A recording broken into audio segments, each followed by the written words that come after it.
지난 주말 미얀마 군부는 5세 어린아이를 포함해서 시민 114명을 무차별 발포하는 자행을 저질렀습니다.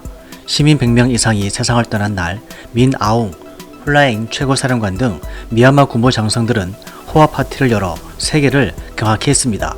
고급 리조트에서 흰색 제벌 입은 이들의 파티 모습이 트위터로 알려져 세계의 비난이 이어졌지만 잇따라 호화 행사는 이어졌습니다. 미얀마 수도 네피도에서 열린 미얀마 군의 날 기념식에는 러시아와 중국을 위시한 동남아 국가 대표들이 참석했다고 전해집니다. 태국 방콕에서 3일 전 27일 열린 미스 그랜드 인터내셔널 대회에서 최종 심사에 선 미스 미얀마는 눈물을 흘리며 호소했습니다. 그녀는 떨리는 목소리로 도와주세요 라며 말했고, 이어서 미얀마 사람들은 민주주의를 원합니다. 미얀마를 제발 도와주세요. 우리는 지금 국제적인 도움이 필요합니다 라며 목숨을 잃은 시민을 깊이 애도한다고 말했습니다. 한 레이 그녀는 양곤대 심리학과 학생이며 전쟁과 폭력을 멈춰달라는 메시지를 국제사회에 전달하기 위해서 대회에 참석했던 것입니다. 29일 특파원 현지 보고에 따르면 이미 쿠데타 발발 이후 희생을 당한 민간인은 450명을 넘어섰다고 전해지고 있습니다. 한국 내 시민단체들은 미얀마 사태가 광주 때와 너무 닮았다며 끝까지 미얀마 민주화 운동에 대한 지지와 연대 의사를 밝히고 있습니다. 우리 국방부 또한 미얀마 6월 사태 중에 미얀마 군부 기념식에 다녀온 러시아 차관에 대해서 면전에서 깊은 우려를 표명했습니다.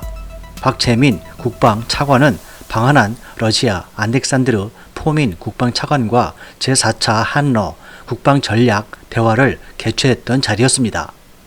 원유철 합동참모의장 또한 27일 미국 등 11개국 합장의장과 함께 미얀마 군부의 비무장 민간인에 대한 무력 사용을 비난했습니다. 군대는 국제 표준을 따라서 그들이 복무하는 사람들을 해치지 않고 보호할 책임이 있다고 밝힌 것입니다. 이러한 가운데 매체들 중에는 미얀마에 한국의 특수부대가 파견될지가 주목된다고 말하고 있습니다. 지난 2월 1일 새벽 미얀마 군부에 의해서 선량한 민간인들이 무차별 학살당하고 있는 가운데 현재 미얀마 총선에서 선출된 민선 의원들을 중심으로 연방의회 대표위원회 즉 임시정부가 구성돼서 군부와 맞서고 있습니다. 미얀마 임시정부는 비밀리에 유엔의 특사를 파견해서 특별히 한국에 지원을 요청하며 긴급하게 평화유지군 파병을 요청했다고 합니다. 임시정부 측은 한국의 미얀마 7개 지역에 그린존을 설치해서 미얀마 국민들과 민주화 인사들을 보호할 수 있게 도와달라는 것입니다. 그린존이 설치된다면 국제적인 문제로의 확대 우려 때문에 미얀마 군부가 함부로 공격하지 못한다는 계산 때문입니다. 이러한 미얀마 임시정부 측의 적극적인 구애는 세계 어느 나라보다도 미얀마 내에 한국의 휴먼 인텔리전스 조직이 탄탄하기 때문이라고 분석됩니다.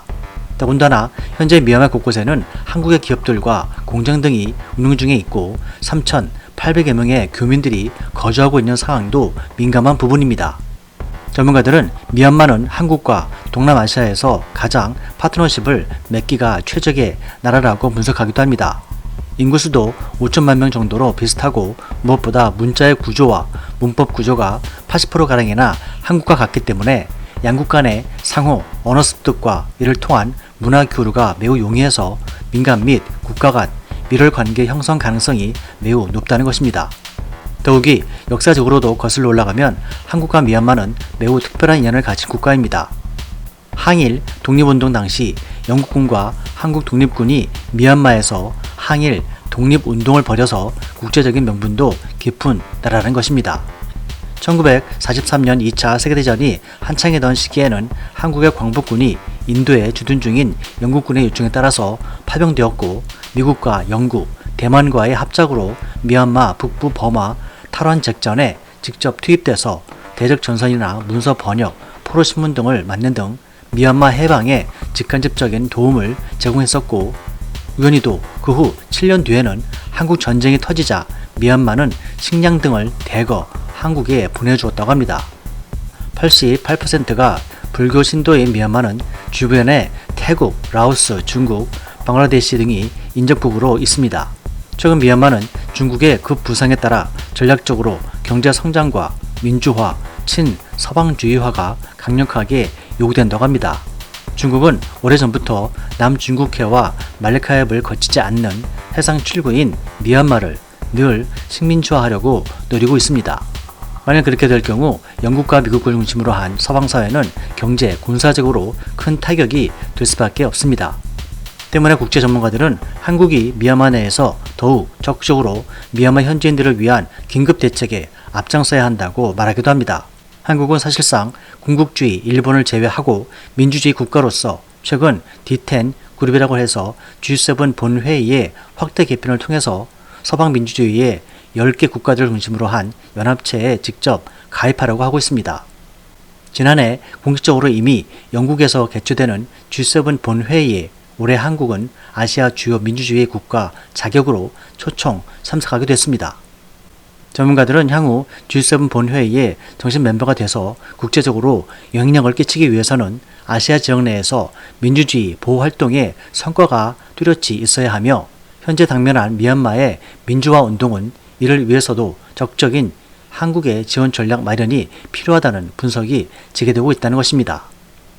지리적인 특성상 만일 민주화가 될 경우 동남아시아에서 가장 중산층이 많고 발전된 민주국가가 될 수 있을 것으로 관련 전문 자료들은 보고하고 있습니다. 그러나 현재 미얀마 사태는 이면에 러시아와 중국이 미얀마 군부와 우호 관계를 맺고 있고 폐쇄적인 미얀마의 내수 위주의 경제 구조로 제재가 어려운 상황입니다. 매일 반복되는 군부의 만행을 멈추기 위해서는 미 유럽 유엔군 투입이나 긴급 정상회의 개최 등 적극적인 대응이 필요하다는 주장이 힘을 얻고 있습니다. 중국 관영지 환구시보는 미얀마 인권 네트워크가 중국 기업을 인질을 삼고 있다. 이들을 엄벌해야 한다고 주장하고 있습니다.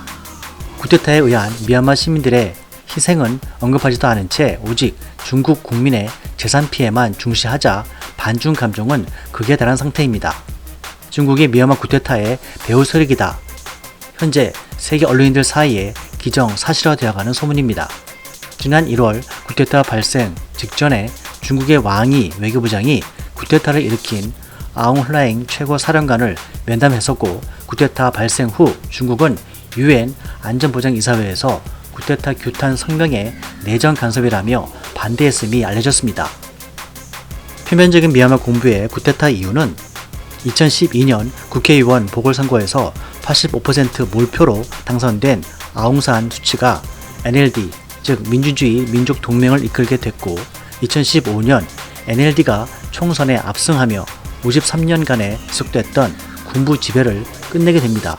그리고 2020년 초 아웅산 수치의 NLD에서 군부 지명 의석수 25%를 줄이는 법안을 제출하자 입지가 좁아질 위협을 느낀 미얀마 군부가 부정선거를 했다는 이유로 1년간 비상사태를 선포했습니다. 2월 1일 국회에서 민선 정부 2기 출범 시작 전에 군인들이 쿠데타를 일으킨 것입니다. 미얀마 시민들은 군부에 저항하여 자동차 경쟁을 올리거나 냄비를 두들기거나 하면서 태국의 반정부 시위에서 등장하는 저항의 상징이었던 세 손가락 경례를 하는 등의 저항을 하고 있습니다.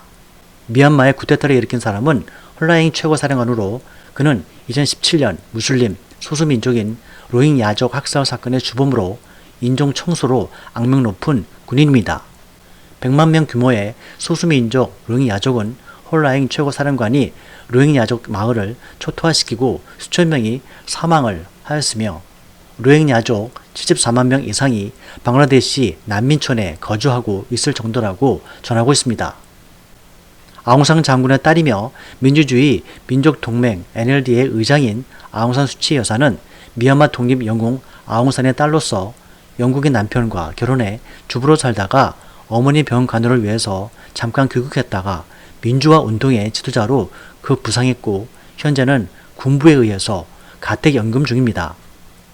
한국을 비롯하여 미국과 유럽 등 대부분의 주요 국가들은 미얀마 군부의 반쿠데타 시위대 폭력 진압을 규탄하고 아웅산 수치 국가 고문의 석방을 촉구하는 성명을 냈습니다. 그러나 중국과 러시아만이 이를 반대해서 충격을 주고 있습니다. 일부 해외통신에서는 중국은 미얀마에서 1:1 사업을 추진하면서 미얀마 인프라 개발로 막대한 이득을 챙겨가고 있어서 미얀마 군부가 어떤 행동을 하든지 간에 미얀마가 내에서 알아서 처리할 문제라고 말하고 있다고 분석하고 있습니다. 이러한 중국의 모습은 미얀마인들의 큰 좌절감을 안겨줬고 시위대는 결국 중국 공장에 불을 지르기 시작한 것입니다. 중국 대사관은 미얀마 국민들이 목숨을 건 민주주의 수호보다는 자신들의 공장 화재 손해를 끼친 시위대의 엄벌을 우선시했습니다.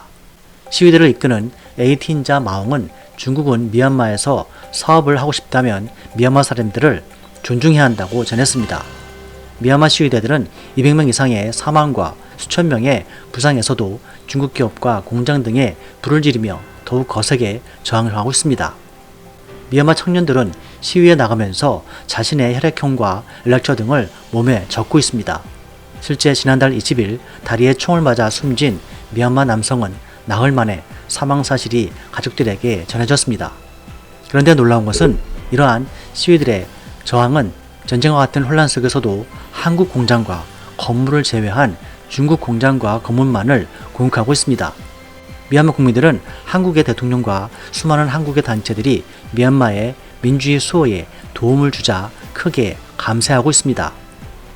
시위대들은 극한 상황 속에서도 한국인들과 한국인 건물 등을 선별하여 어떠한 피해도 입히지 않도록 하고 있다는 것입니다. 세계 여러 언론들은 현재 미얀마의 쿠데타는 한국의 5.18 광주 민주화 운동과 매우 유사한 순서와 모습으로 전개되고 있다고 말하고 있습니다. 1979년 11월 12일 전두환의 주도 아래 시작된 군사 쿠데타는 광주 폭동으로 둔갑돼서 무고한 광주 시민들이 어린 학생이며 청년, 노인 할 것 없이 희생됐지만 결국 광주를 중심으로 민주화운동이 전국으로 확산됐습니다. 현재 이러한 우리나라의 5.18 광주 민주화운동은 유네스코 세계기록에 등재되어 유산으로 공식화된 상태입니다. 최근에는 광주항쟁 40여 년 만에 처음으로 당시 군사 쿠데타를 이끈 군인 중 한 명이 희생 가족에게 눈물을 흘리며 평생을 괴로움으로 살았다고 서제했습니다. 그 희생 가족들은 함께 눈물을 흘리며 그 군인의 사과를 받아들였습니다. 참으로 젊은이가 젊은이를 겨냥하게 만든 너무나도 비극적인 일이었습니다. 이 땅의 민주화를 위해서 희생하신 분들께 깊이 감사드리며 숭고한 자유와 정의가 더욱 굳건히 뿌리내리길 기원하고 현재 40년 전 한국과 같은 군사 쿠데타로 큰 어려움에 빠져있는 미얀마의 군부의 만행이 멈추고 민주화가 하루속히 자리잡길 촉구합니다.